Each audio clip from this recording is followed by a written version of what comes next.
DV live radio, आपकी आवाज। खबरें आज की। नमस्कार, मैं हूं सर्वमित्रा सुरजन। यूएसएड मामले में पीएम मोदी को अब बीजेपी नेता ने दी चेतावनी। कहा, मोदी ट्रंप को भेजे नोटिस, अन्यथा अदालत में दायर करूंगा आपराधिक मामला। कल कांग्रेस ने भी मोदी से मांगे थे जवाब। आज मोदी जी के दोस्त डोनाल्ड ट्रंप ने कहा, ये 21 मिलियन डॉलर हमने हमारे दोस्त नरेंद्र मोदी को दिया है। दिल्ली विधानसभा में आतिशी बनी नेता प्रतिपक्ष। पहली बार मुख्यमंत्री और नेता प्रतिपक्ष दोनों पदों की जिम्मेदारी संभाल रही हैं महिलाएं। महाकुंभ से लेकर उर्दू विवाद तक सपा प्रमुख अखिलेश यादव ने बीजेपी को घेरा। बिगड़ियां छोड़ दी जाती है छोटी मोटी, इनसे फर्क नहीं पड़ता है कौन क्या कह रहा है। कि महाकुंभ में ये फेल हो गए, उस आयोजन में फेल हो गए, ट्रैफिक व्यवस्था में फेल हो गए, सफाई में फेल हो गए। खबरें होंगी खेल जगत से और ले चलेंगे साहित्य की दुनिया में भी, लेकिन सबसे पहले हेडलाइंस। हेडलाइंस के साथ मैं हूं अतुल सिन्हा। अमेरिकी फंडिंग मामले में आई वित्त मंत्रालय की सालाना रिपोर्ट। 2023-24 में अमेरिकी एजेंसी से मिली 75 करोड़ की फंडिंग।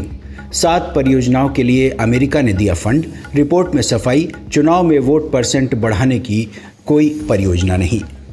कांग्रेस के खिलाफ शशि थरूर के बगावती तेवर। कहा, मैं पार्टी के साथ, लेकिन अगर उन्हें जरूरत नहीं तो मेरे पास भी हैं विकल्प। जयराम रमेश ने मांगा मोदी से जवाब। ट्रंप और एलन मस्क कर रहे हैं भारत का अपमान, भारत क्यों है खामोश। कल से शुरू हो रहा है दिल्ली की नई विधानसभा का पहला सत्र। आतिशी होंगी विपक्ष की नेता।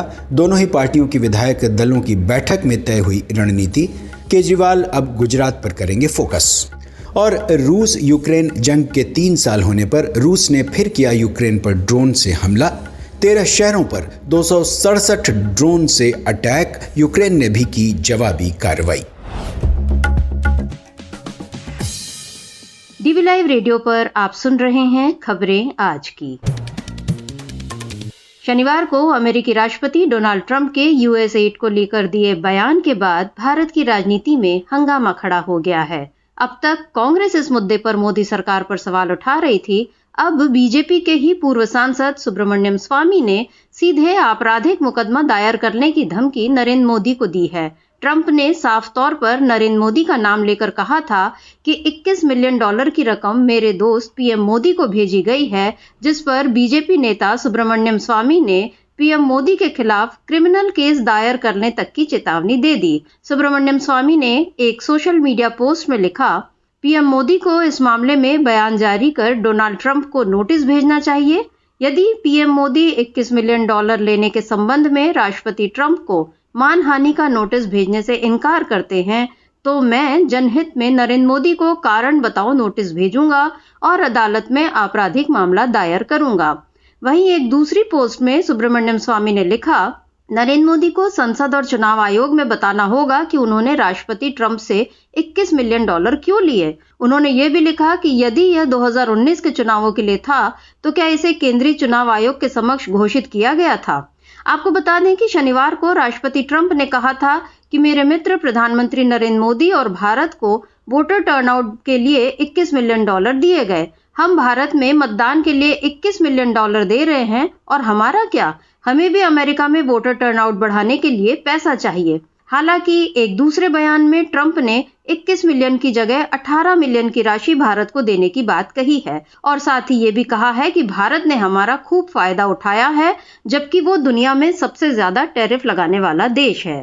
ट्रंप के भारत विरोधी बयानों पर भाजपा अब बैकफुट पर है, वहीं विपक्ष हमलावर है। कांग्रेस नेता पवन खेड़ा ने शनिवार को एक प्रेस वार्ता में कहा था कि डोनाल्ड ट्रंप ने आज कहा कि 21 मिलियन डॉलर मैंने अपने दोस्त नरेंद्र मोदी को वोटर टर्नआउट बढ़ाने के लिए दिए हैं, लेकिन ट्रंप के इस बयान के बाद आज चारों तरफ चुप्पी है। इसीलिए हम नरेंद्र मोदी से जानना चाहते हैं कि ये 21 मिलियन डॉलर कहाँ गए। हम लगातार वोटर टर्नआउट के बारे में सवाल पूछ रहे हैं, तो क्या इसी पैसे से वोटर टर्नआउट बढ़ रहा है? वही गाना था, दुश्मन न करे दोस्त ने वो काम किया है।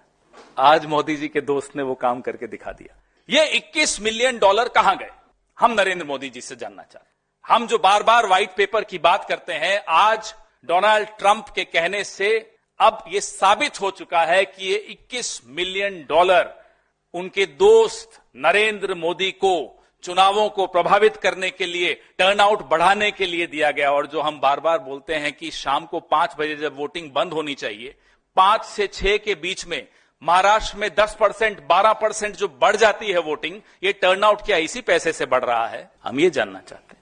कांग्रेस ने बीजेपी से पूछा है कि यूएस एड से भारत के किन राजनीतिक दलों, राजनीतिक व्यक्तियों, गैर सरकारी राजनीतिक संगठनों और सांस्कृतिक संगठनों को पैसा मिला और कब कब मिला, ये जानकारी दी जाए। और साथ ही नरेंद्र मोदी ने चुनावों को प्रभावित करने और वोटर टर्नआउट बढ़ाने के लिए $21 मिलियन लिए या नहीं, ये भी देश को बताएं। आप सुन रहे हैं डीबी लाइव रेडियो, आपकी आवाज। और अब खबर दिल्ली विधानसभा की। हाल ही में हुए चुनाव के बाद कल 24 फरवरी से दिल्ली विधानसभा का 3 दिन का सत्र शुरू हो रहा है। इससे पहले आज मुख्य विपक्षी दल आम आदमी पार्टी ने पूर्व मुख्यमंत्री आतिशी को नेता प्रतिपक्ष के लिए चुना है। आज आप के विधायक दल की बैठक में ये फैसला लिया गया। रिपोर्ट सुना रही हैं अंशिता।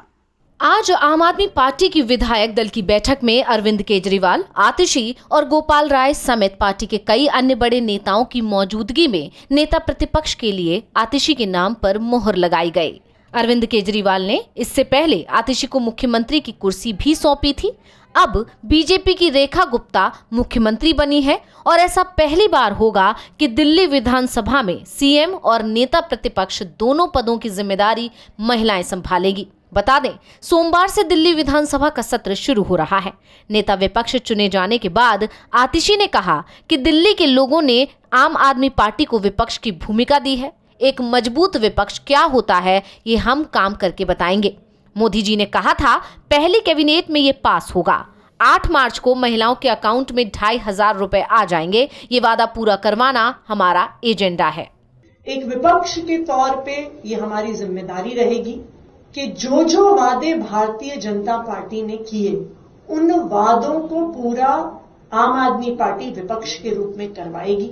सबसे जरूरी और सबसे महत्वपूर्ण जो वादा प्रधानमंत्री नरेंद्र मोदी जी ने खुद किया कि पहली कैबिनेट की मीटिंग में दिल्ली की हर महिला को 2,500 रुपए की राशि देने की योजना पास की जाएगी और 8 मार्च तक पहली किश्त आ जाएगी।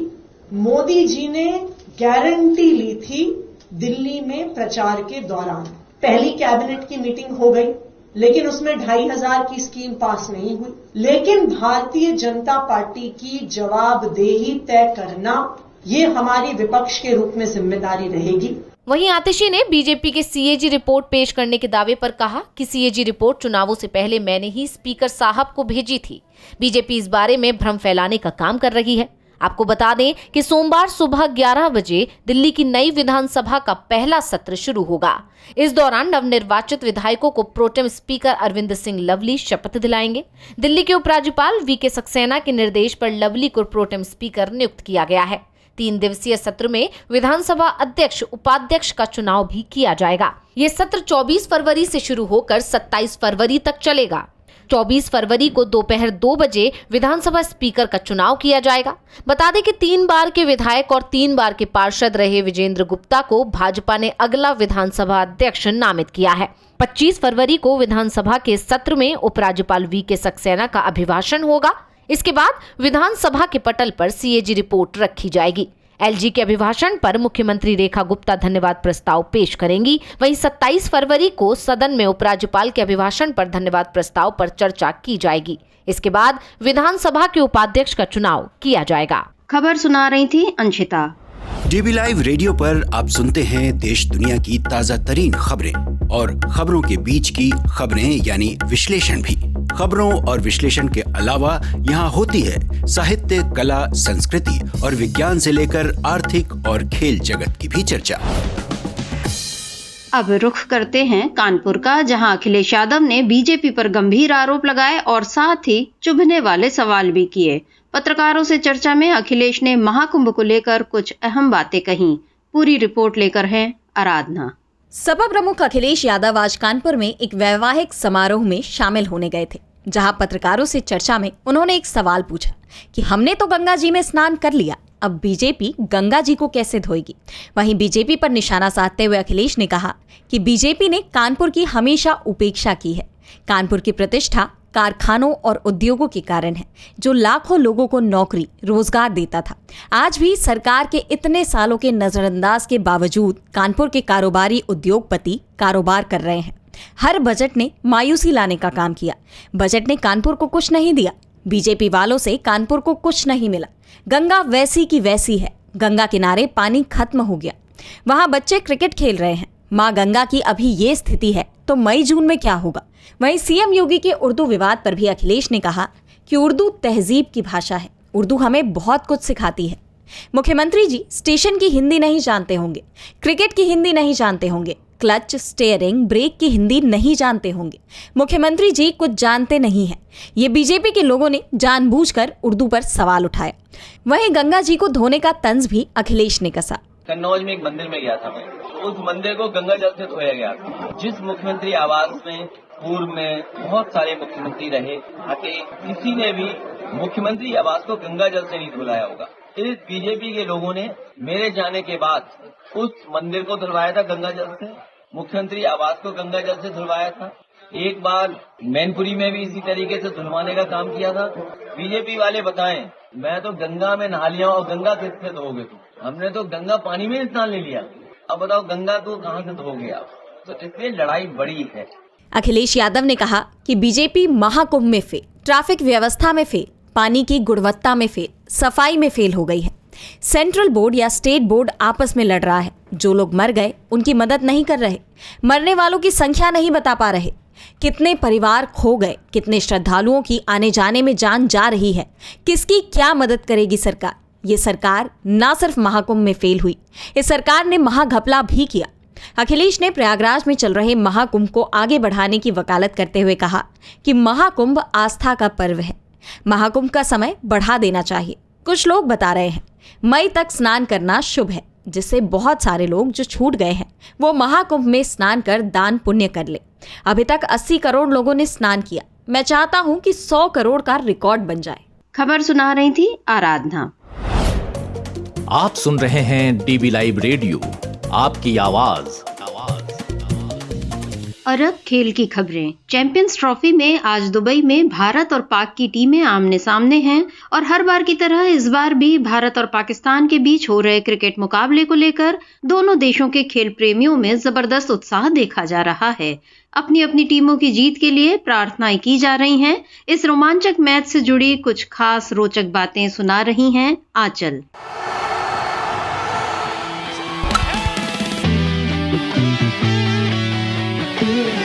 जिस मुकाबले का लंबे वक्त से इंतजार चल रहा था, आखिर में वो घड़ी आ ही गई। दुबई के इंटरनेशनल स्टेडियम में भारत और पाकिस्तान के बीच इस समय चैंपियंस ट्रॉफी का मुकाबला खेला जा रहा है। टूर्नामेंट वैसे तो पाकिस्तान में हो रहा है, लेकिन दोनों टीमों के बीच का ये महामुकाबला दुबई इंटरनेशनल स्टेडियम में हो रहा है, क्योंकि भारतीय टीम ने पाकिस्तान जाने से इनकार कर दिया था। वैसे मैच में सभी की नजरें इस बात पर भी टिकी थी कि टॉस कौन सी टीम जीतेगी, और टॉस जीता पाकिस्तान के कप्तान मोहम्मद रिजवान ने। इधर पाकिस्तान ने टॉस जीता और उधर भारत के नाम लगातार सबसे ज्यादा टॉस हारने का वर्ल्ड रिकॉर्ड भी दर्ज हो गया। पाकिस्तान के कप्तान रिजवान ने टॉस जीतने के बाद पहले बल्लेबाजी का फैसला किया। वैसे टॉस जीतने का मतलब ये नहीं होता कि मैच जीत लिया गया, लेकिन टॉस की अपनी अहमियत जरूर होती है। खास तौर पर भारत और पाकिस्तान की टीम जब आपस में भिड़ती हैं, तो दोनों ही टीमें पहले बल्लेबाजी करना चाहती हैं। वहीं इस टॉस को हारने के साथ ही भारत के नाम वनडे क्रिकेट में लगातार सबसे ज्यादा टॉस हारने का रिकॉर्ड दर्ज हो गया। ये लगातार 12वां मैच था जब भारत ने टॉस गंवाया। ये सिलसिला वर्ल्ड कप 2023 फाइनल से शुरू हुआ था, जब ऑस्ट्रेलियाई कप्तान पैट कमिंस ने टॉस जीता था और भारत के हाथ से विश्व कप भी फिसल गया था। टॉस हारने के बाद भारत के हाथ से भले ही विश्व कप फिसल गया हो, लेकिन चैंपियंस ट्रॉफी में भारत और पाकिस्तान के मुकाबलों को लेकर टॉस का रिकॉर्ड कुछ और ही है। यहाँ टॉस जीतना नुकसानदायक ही साबित हुआ है। दोनों देशों के बीच खेले गए 5 मुकाबलों में से 3 बार टॉस जीतने वाली टीम को हार का सामना करना पड़ा है। 2009 में भारत ने टॉस जीता था, लेकिन मैच पाकिस्तान ने जीता। फिर 2017 ग्रुप स्टेज में पाकिस्तान ने टॉस जीता, लेकिन भारत ने बाजी मारी थी। बाद में दोनों टीमें फाइनल में भिड़ी। फाइनल में भारत ने टॉस जीता था, लेकिन पाकिस्तान ने मैच के साथ ही खिताब पर कब्जा किया था। ऐसे में टॉस की भूमिका इस मैच में कितनी बड़ी होती है, ये तो रिजल्ट आने के बाद ही पता चलेगा। लेकिन लगातार टॉस हारने का एक अनचाहा रिकॉर्ड जरूर भारत के नाम दर्ज हो गया है। इससे पहले वनडे क्रिकेट में नीदरलैंड्स ने 2011 से 2013 के बीच लगातार 11 टॉस गंवाए थे। आंचल, डीबी लाइव रेडियो।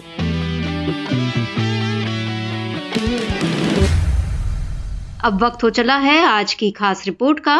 आज चलते हैं साहित्य की दुनिया में और याद करते हैं एक ऐसे शायर को जिन्हें तरक्की पसंद और क्रांतिकारी शायर कहा जाता था। हम बात कर रहे हैं जोश मलिहाबादी की। नेहरू और मौलाना आजाद के रिश्तों से लेकर उनके लेखन पर बात कर रहे हैं हमारे सहयोगी अतुल सिन्हा। दिल की चोटों ने कभी चैन से रहने न दिया, जब चली सर्द हवा मैंने तुझे याद किया। इसका रोना नहीं क्यों तुमने किया दिल बर्बाद, इसका गम है कि बहुत देर से बर्बाद किया। मुझको तो होश नहीं, तुमको खबर हो शायद, लोग कहते हैं कि तुमने मुझे बर्बाद किया। मीर और गालिब के बाद अगर किसी ने उर्दू शायरी को नई ऊंचाई दी, उसे आगे बढ़ाया, तो बेशक वो नाम है शब्बीर हसन खां यानी जोश मलिहाबादी का। जोश साहब की गज़लें हों, नज़्म हो या मरसिया, उसमें एक ख़ास किस्म की गहराई थी। तेवर हमेशा से विद्रोही रहे और किसी के आगे सिर झुकाना उनकी फितरत में नहीं था। अपनी नज़्मों गज़लों में उन तमाम दकियानूसी परंपराओं को तोड़ते हैं जो उन्हें गैर वाजिब लगता है। शब्बीर हसन खां नाम पहले शब्बीर तखल्लुस करते थे, फिर जोश इख्तियार किया। 5 दिसंबर 1898 को लखनऊ के मलिहाबाद में पैदा हुए। उनके वालिद बशीर अहमद खां बशीर, दादा मोहम्मद अहमद खां अहमद और परदादा फ़कीर मोहम्मद खां उस वक्त के मशहूर शायर थे। इस तरह शायरी उनको विरासत में मिली। अजीज़ लखनवी ने उन्हें और बेहतर शायर बनाया। लखनऊ से दिल्ली आए तो कलीम नाम की पत्रिका निकाली। नेहरू उन्हें बहुत पसंद करते थे। नेहरू जी ने उन्हें सरकारी साहित्यिक पत्रिका आजकल का संपादक बनवाया। ये बात 1948 की है। फिर ऑल इंडिया रेडियो में भी उन्होंने नौकरी की। जहां एक ओर वो रिवाज तोड़ने वाले बागी थे, तो दूसरी ओर सामाजिक न्याय के पक्ष में आवाज़ उठाने वाले शायर भी। उन्होंने हिंदुस्तान की आज़ादी की लड़ाई अपनी कलम से लड़ी। 1956 में जोश बिना किसी को बताए पाकिस्तान चले गए। जाने से पहले वो नेहरू से सलाह मांगने गए थे, लेकिन नेहरू ने ये उनका निजी मामला बताते हुए कहा कि मौलाना आज़ाद से मिल लीजिए। मौलाना से मिले तो उनकी बातों से जोश साहब का दिल टूट गया। कहा जाता है कि मौलाना ने उनसे कुछ इस तरह कहा, यूं तो देश प्रेम की कोई कीमत नहीं होती, लेकिन अगर होती भी है तो आपको उसकी कीमत से कहीं ज़्यादा मिल चुका है। फिर वो अपने बच्चों के पास पाकिस्तान चले गए और तब तक नहीं आए जब तक मौलाना आज़ाद जिंदा रहे। उनके निधन के बाद जोश साहब 3 बार भारत आए, लेकिन उनकी शायरी भारत की सरजमी पर गूंजती रही। 22 फरवरी 1982 में इस्लामाबाद में उनका निधन हो गया। जोश को अंग्रेज़ों के ज़माने में शायरे इनकलाब की उपाधि दी गई थी। उस ज़माने में जोश साहब ने जॉर्ज की ताजपोशी के बाद देश की बदहाली पर तंज करती नज़में लिखी। आपके हिंदुस्तान के जिस्म पर बोटी नहीं, तन पे एक धज्जी नहीं, पेट में रोटी नहीं। किश्वरे हिंदुस्तान में रात को हंगामे ख्वाब, करवटें रह रह के लेता है फ़ज़ा में इनकलाब। जोश सच्चे अर्थों में इनकलाबी शायर थे, लेकिन स्वभाव से वे बेहद संवेदनशील थे। उनकी कुछ पंक्तियाँ देखिए। जुल्म भूले रागिनी इंसाफ की गाने लगे, लग गई है आग क्या घर में के चिल्लाने लगे। एक कहानी वक्त लिखेगा नए मजमून की, जिसकी सुखी को ज़रूरत है तुम्हारे खून की। तो ये थे अतुल सिन्हा। इस कार्यक्रम को अब यहीं समाप्त करते हैं।